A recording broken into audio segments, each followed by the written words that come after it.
Amen. We are going to get into our passage in our series of Romans. As I said, this might be slightly different than other ways you've heard it, but when we take the whole of Romans into account, we've got to read it this way. So we're going to read our passage for today. It's Romans chapter 1. We're going to read verses 16 to 25. I'm going to read that, and then we're going to kind of get into what it is that Paul's saying in this passage, taking into account, as I said, the rest of the Romans chapter 1 and then on through. So in verse 16 it says, "For I am not ashamed of the gospel, because it is the power of God that brings salvation to everyone who believes, first to the Jew, then to the Gentile.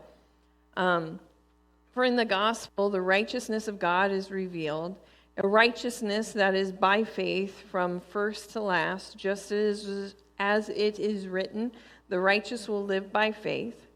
The wrath of God is being revealed from heaven against all the godlessness and wickedness in people who suppresses the truth by their wickedness, since what may be known about God is plain to them because God has made it plain to them. For since the creation of the world, God's invisible qualities, his eternal power and divine nature have been clearly seen, being understood from what has been made, so that people are without excuse. For although they knew God, they neither glorified him as God nor gave thanks to him. But their thinking became futile and their foolish hearts were darkened.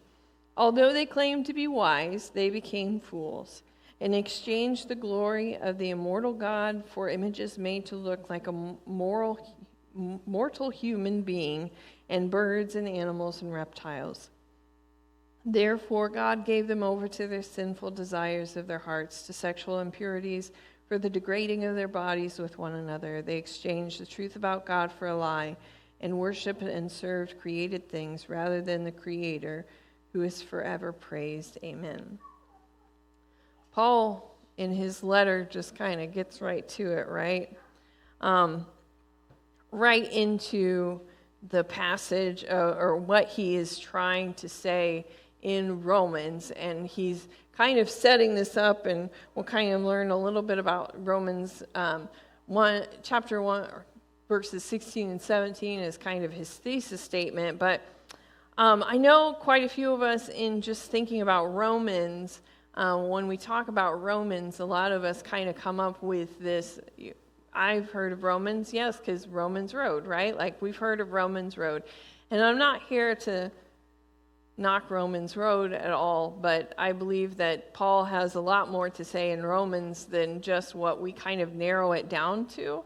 And so when we kind of narrow it down into just reading Romans for that, we miss a lot of the beauty of what Paul was talking about, and we miss a lot of what Paul is trying to explain to everybody. We kind of narrow it down to just this little piece of this larger puzzle that he's trying to create. And that's part of the reason why we're going through Romans chapter for chapter, because in order to understand really what Paul's saying, you've got to read the letter on through. So I encourage you to read chapter 1 this week and chapter 2, and just kind of read through that, and because next week we'll get into chapter 2 a little bit. And when you take what we're going to say today, when we look at Romans chapter 1 in that light, you can start to see where Paul is going in Romans chapter 2. So we're going to set up a few things in this passage for us that's going to be the setup for the rest of the letter. I feel like Romans is such an important book. Within the biblical text, it's just rich in theology.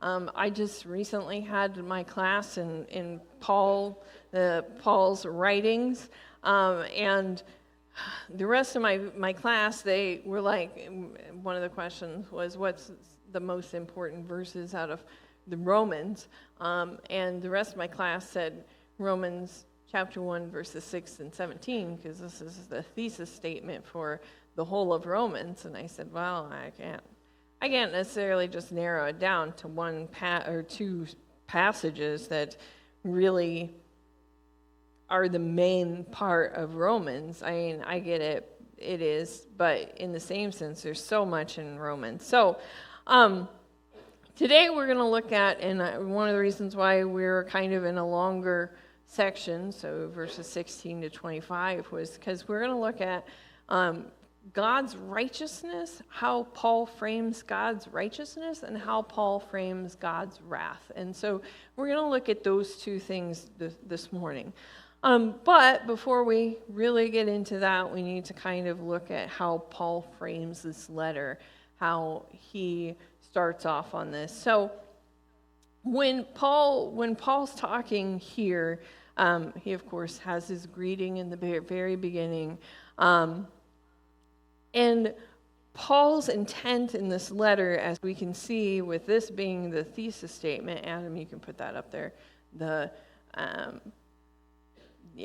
16 and 17, that salvation to everyone who believes, first to the Jews, then to the Gentile, and then on through, for the righteousness of God is revealed. When we're thinking about this as his thesis statement, we can kind of come through and go, okay, so maybe if 16 and 17 is more of his thesis statement of what it is that he's going to be talking about on through Romans, maybe it's just not just narrowed down specifically just to salvation. Maybe Paul's telling this larger story from the beginning. So when Paul talks about God's righteousness, Paul is talking about God's righteousness, that he's in the right? That from the beginning, God had a plan, right? And we know that. We know this from the beginning of the text, right? God had a plan. So in the beginning, God created, right? And God created Adam and Eve. He created Adam. He had communion with Adam. He created Eve. He would walk with them, right? He wanted communion with them. And then Adam and Eve failed, right? They failed at that. They stepped over the boundaries that God had placed for them. And so God placed larger boundaries around that, right? And we know that he cast them out of Eden, Eden being the place where heaven and earth overlap, right? Where God communed with humanity, the people that he created. And Adam and Eve stepped over those boundaries. God created a larger boundary around Eden, not allowing them in. And you can say that Adam and Eve experienced God's wrath in that because he wouldn't allow them into the Garden of Eden anymore. But in the same sense, if we're looking at God's wrath in the right framework, the framework that Paul uses in this, we realize that it's not necessarily just out of anger that God does this to Adam and Eve and keeps them out, but more so because the tree of life is still in the garden, right? And so they've already entered into this, let's say, twisted point where there's the humanity is twisted, and God doesn't want them to come in to eat of the tree of life and then be forever in living in this twisted nature. And so God places these boundaries as God's wrath against what's happening, but it's more so God's wrath is enveloped in his love, right? That he doesn't want this for them. They've already made this decision. He wants to keep them from having this lifetime of living in this twisted nature. So God's purpose of communing with humanity is not, at that point of time, changed, right? So we have Abraham, who Paul will later on talk about within Romans. And so we have Abraham, and he says, I'm going to make you into a great nation, right? And I will be your God, and you will be my people, and we will commune, right? This is God's purpose. He continues on in this purpose.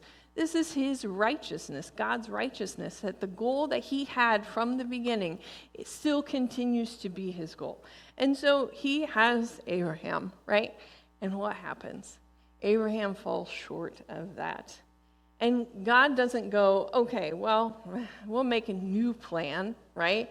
God says, okay, I still want to have commune with humanity. I will create the law. I will create the law, and they will have to live within this law, right? And we will have communion with this law. Through them doing this law, we will have communion, right? And God comes and tabernacles with them. But what happens? They fail at that, right? They fail at that. So, we read in the biblical text that Jesus comes as the fulfillment of the law, right? To fulfill the law. Jesus comes and fulfills the law, and we are able still to have communion with God, right? We're able to have that relationship with God. God's plan from the very beginning has not changed, and that is God's righteousness. That is what Paul is talking about when Paul talks about God's righteousness. God's plan from the very beginning has not changed. God is right. He is righteous, right? He has made this decision.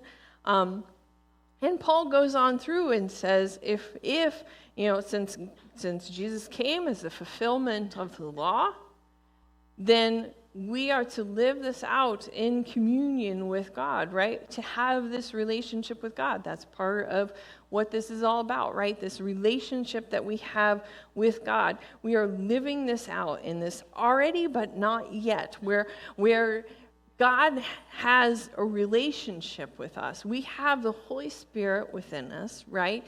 We have the Holy Spirit within us, but yet there hasn't been that moment yet where heaven and earth has collided once again. Jesus has come a second time, right? We haven't necessarily been placed in that moment of glory, right? We haven't necessarily had that moment of full restoration, but we still are in this having a relationship with God. And so we read in Romans chapter 1, verses 16, as I said, it's this thesis statement for Paul where he brings this up, and he's thinking of this larger picture of God's redemptive plan. One of the reasons why he talks about the righteousness of God, right? And so thinking through that and putting that framework on this, we read Paul says, and can you go back up to that verse 16 and 17, Adam? And so thinking in through that, he says, I'm not ashamed of the gospel because it's the power of God that brings salvation to everyone who believes, first to the Jew, then the Gentile. And he's talking about this larger picture that God had, and he understood. Can you go back to 16? And he understood, sorry, I'm kind of not in my notes, so Adam doesn't really know where I'm at. So he understood that this is for everyone who believes. He's presenting this to the church in Rome, thinking about the church in Rome, that this is the Jewish and the Gentile church. The Jewish had been cast out of Rome, and when they came back, their churches were very much Gentiles. And so they were having this issue, and so Paul's writing this letter, and he's reminding them that this gospel brings salvation to everyone, right? To the Jewish and to the Gentile. And then go ahead to 17. he says, for the gospel of the righteousness of God is revealed. This idea, this righteousness is by faith from first to last. This idea of this righteousness of God that he has had this plan of redemption for all of humanity since the beginning. And through this gospel that we read, we see the righteousness of God is revealed. And that's the framework that we have to read this through, right? This larger picture of what God had planned from the very beginning, this communion with humanity. And Paul is reminding them to keep this in mind as they continue to have their little arguments about whether the Gentiles have to be Jewish or whether the Jewish can just live by the Gentile rules. And he's saying, keep this in mind, that this whole from the beginning was that God wanted relationship with us. And it was opened up to all who believe through faith.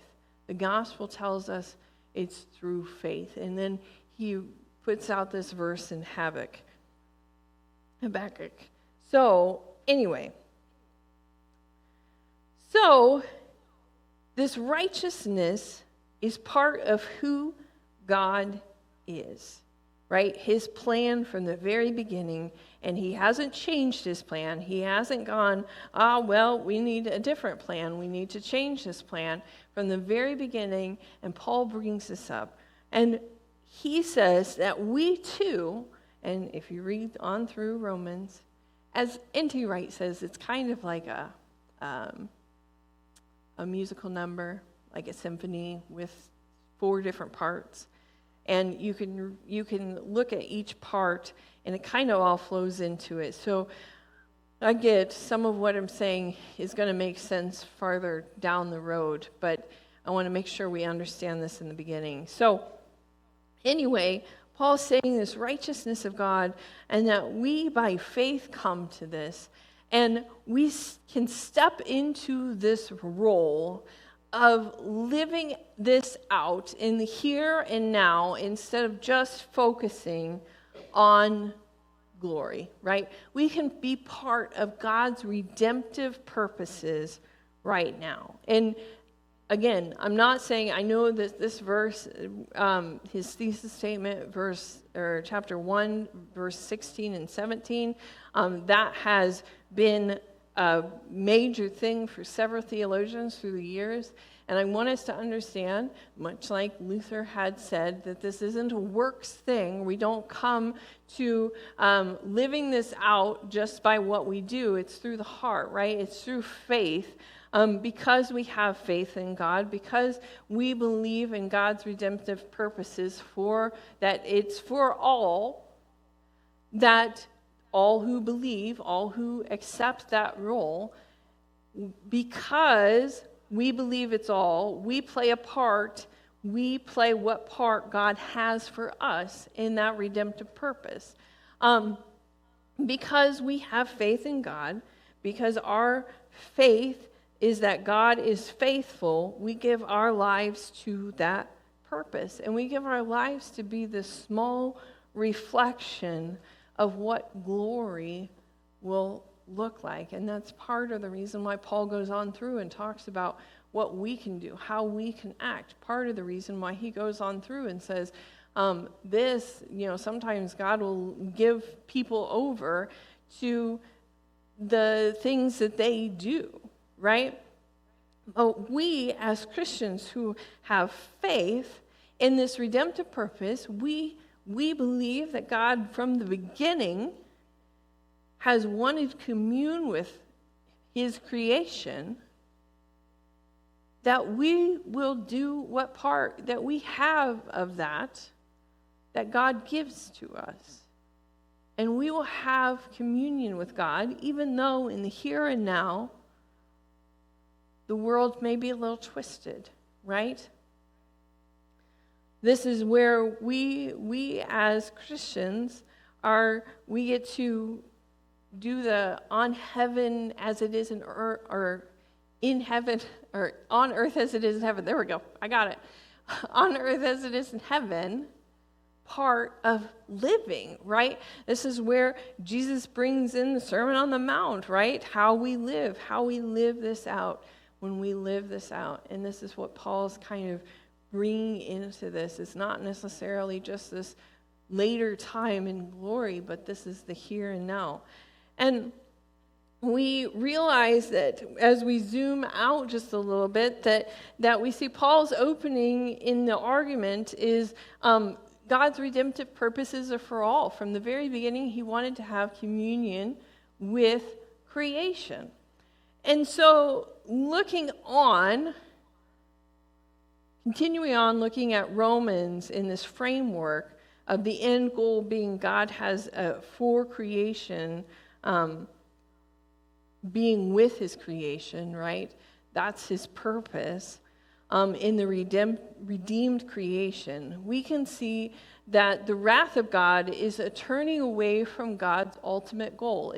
If we as humanity continue on in understanding this goal and playing what part God has given to us in this goal, this being part of, or being this reflection of what heaven is here on earth, then if we turn away from that ultimate goal, that is really where the wrath of God is, where humanity ignores what they've been created for, when humanity ignores the relationship that they are invited into.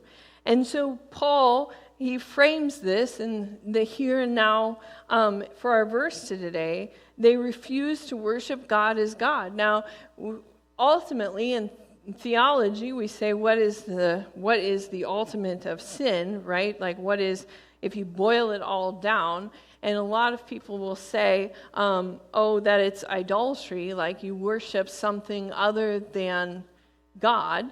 But really, Paul's making this argument of when you refuse to worship God as God, then that's ultimately sin, and where turning away will have the wrath of God. And he says in verse 21, "For although they knew God, they neither glorified him as God nor gave him thanks to him. But their thinking became futile and their foolish hearts were darkened. Although they claimed to be wise, they became fools." It's really funny that go back to that where it says they became fools. Really, Paul uses this word. The NIV translates it fools, but really in more of a modern take, it would be translated morons. They became morons. And exchanged the glory of the immortal God for images made to look like mortal human beings and birds and animals and reptiles. Therefore, God gave them over to their sinful desires. This is where we see Paul bring up what God's wrath is this, if this is the choice that they make, if this is the choice that they have made, then God just gives them over to that. And this is the framework where Paul is putting this. He's saying God will give them over to that. He will let them worship this, right? And going on, they exchanged the truth about God for a lie and worshiped and served created things rather than the Creator. They refused to worship God as God, the Creator, and God gave them over. God's wrath, we tend to think of God's wrath as God being angry and his, right, like he's going to emotionally deal with these people. But God's wrath really is more of the natural consequences of not being in relationship with him. Now, I'm going to add to that we live in fallen world, right? So sometimes bad things happen to good people and good things happen to bad people. That's just the natural consequences of where we live. But there will be natural consequences of things that happen. And it's not necessarily God just raining down fire, and we can't think of God's wrath in that way necessarily, is what Paul's saying. Now, we tend to think of, as I was thinking back through on how we frame this typically we kind of think of that old sermon, sinners in the hands of an angry God, right? We tend to think about it that way. But I have a few quotes to help frame this for us. Because Paul is following this idea from the beginning that God wanted relationship with them, and that they didn't necessarily want this relationship, and so God gave them over to this. It said, if you're going to go that way, then go that way. Now, this quote, H. Ray Dunning, who wrote my systematic theology book, quoted C.H. Dodd on the wrath of God. And C.H. Dodd said, "Wrath is not to be understood as a feeling or attitude of God towards us, as love and mercy should properly be, but rather as some process or effect of human sin. Mercy should be not the effect of human goodness, but is inherent in the character of God." I caught that spelling error in my notes this morning, and I changed it, but Adam had already put it up there. So, mercy is not the effect of human goodness, but is inherent in the character of God. And so, okay, he changed it, there we go. William Greathouse had this to say about, so William Greathouse is one of our former Church of the Nazarene general superintendents, and he said this specifically about these passages. He said, "God's wrath should not be understood as a divine temper tantrum. Remarkably enough, Romans chapter 1, verses 24 through 32 insists that God's wrath is expressed in permissiveness, not peevishness. There's just this permission. If this is what you want, then do this. He let his rebellious creatures have their own way and suffer the consequences. The punishment for sin is sin. Human law exacts no punishment for those who leap from skyscrapers, right? Like sin, its certain consequence is death, its own punishment." Paul never uses in this passage the Greek word that portrays God's wrath as anger. God's wrath is this natural consequence of God giving them over to what they desire. And so as we think about this Romans chapter 1, from the very beginning, God wanted a relationship with humanity, and humanity chose not to continue on in that relationship in the way that God had asked them to, right? And because of that choice, we live in this already but not yet point of time where we have the Spirit. We live in the age of the Spirit where we have that option of being in relationship and having the Spirit, but yet glory, like not everything has been redeemed. We are believers, but we still live in this fallen world where the restoration hasn't fully come about. And we live into this vocation that God has called us to. And this is where Paul will go in his letter. We live into this vocation that God has called us to in the time and place that we are living in here and now, right? And so we understand that bad things can still happen to good people and good things can still happen to bad people. But we are called to, at this point of time, be a light in the darkness, right? So what does that mean for us? I know that was a lot of information. And kind of, maybe you're sitting there kind of head spinning a little bit because you're going, wait a minute, right? God's righteousness and God's wrath and all of this, what does this mean for me? Like, what does this mean for me? And so we're going to boil this down. I hope that we can see from this today, and it maybe make more sense as we get into this a little further, that we can celebrate what will one day be in heaven, like this glory. We can celebrate that fact, and I don't think that that's a bad thing. But Paul, in the way that he's forming this letter, is focusing a lot on what it is like to live in the here and now, that we have this chance to have relationship with God, right? We have this chance in this here and now to have relationship with God and to live this out, and where there's almost like a heaven on earth kind of quality to our lives, where we are already living this life that will one day be lived in glory, where we have this chance to praise God, right, all the time for what it is that he's done, and to remind us what he's done.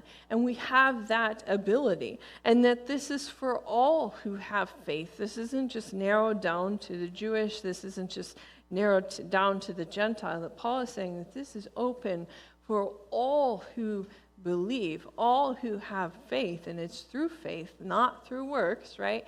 It's through faith that we live this out, not because we want to have a works contract where we live in this certain way and then we'll later get to glory. We live this out because we understand the larger picture of what it is that God has planned, his redemptive purposes, and we want to play the part that God has given to us. We want to be or live like Christ, right? To live Christ-like. This on earth as it is in heaven kind of thinking. And that we want to live in that way, not because it gets us something down the road, but because we love God so much and understand so much what it is that God's done for us, that we want to live this out. That we want to live this out, this Sermon on the Mount kind of picture that Jesus gives us within the Gospels, that we want to live that out in our here and now every day in our lives. And this idea will come out a little later within Paul's letter in Romans. This isn't just a far-off future, although Paul will talk a little bit about what this looks like in glory. But this isn't just a far-off future, but this is a here and a now. And Paul is reminding us that we can play this part. We can do what it is that God's asked us to do in the here and now, and not get caught up in some of the littler things that this church would have been caught up in, right? Like these arguments. He's saying, this is part of how we live in the here and now, and we live this out. That the church, in and of itself, is this reflection of what heaven will be like. And so we have to ask ourselves, and we will continue this thought, as I said, through Romans, but we have to ask ourselves if we are living that out in the ways that God has asked us to live it out. We are going to close with the song, Christ Be Magnified, because that is, I really feel like that's where Paul is taking us, is this, how we live our lives in the here and now, and we want to live our lives to the point where Christ be magnified through that, right? Like that when we live out our lives, that it is that reflection of what it is going to be like in glory, as much as it can be here on earth. That we season our words, that our actions be Christ-like, that our mindset be Christ-like, right? That Christ be magnified in all that we do. So we're going